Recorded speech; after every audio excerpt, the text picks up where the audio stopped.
Hi, I'm Jack Bishop. I'm the Chief Creative Officer here at America's Test Kitchen.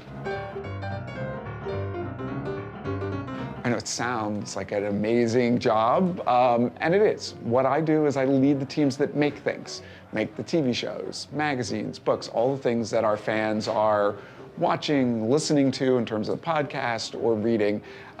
There's 105 people on the creative team who are developing recipes, reviewing products, making videos, taking photographs every single day. So I think the reason why we are so successful is two things. One, we're creating content that people really want, recipes that work, that have been tested in such a way that they know that when they make something that they've seen on the television show or read in one of the books or magazines, that they're gonna have good results. For the first 23 years, America's Test Kitchen was located in a unlikely location. So from the street, you would not think there was a test kitchen upstairs. And it was a great home, but it was a building that was 150 years old, didn't have the best infrastructure. We were constantly blowing out circuits from too much power, not only from lights and cameras, but all of those appliances, the refrigerators, the ovens, the dishwashers, as well as all the computers that we use.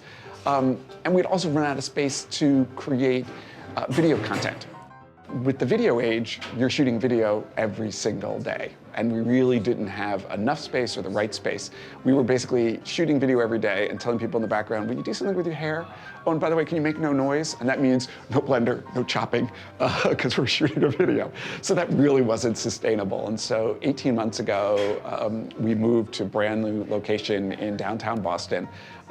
We got raw space that we were able to design from the ground up. It's 55,000 square feet, about double the space we had in our previous location. We quadrupled the amount of kitchen and studio space so that we could really create more content, more video, more TV, more recipes, more product reviews. The reason why it's been so successful is that first and foremost, everyone who works here, we think of ourselves as educators. Our job is to educate, to inspire, to empower people with information.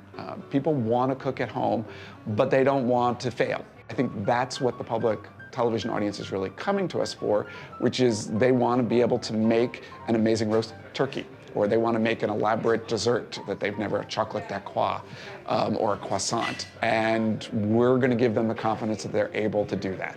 But we're trying to make this as easy as possible. So if you can just make your pie dough, fill it, and bake it off. It's been an amazing partnership with stations across the country, including Georgia Public Television. You guys are key to what it is that we do. We're very grateful for that. And I'm really excited for people to see what happens kind of when the cameras aren't rolling. Of course, there's a camera rolling right now, but I mean, we're not doing television. You guys are seeing what the place is like on a daily basis, and I think it's a fascinating place. You know, people ask me, how come you've been doing this for 25 years? And I was like, it's an amazing place to come every day for work.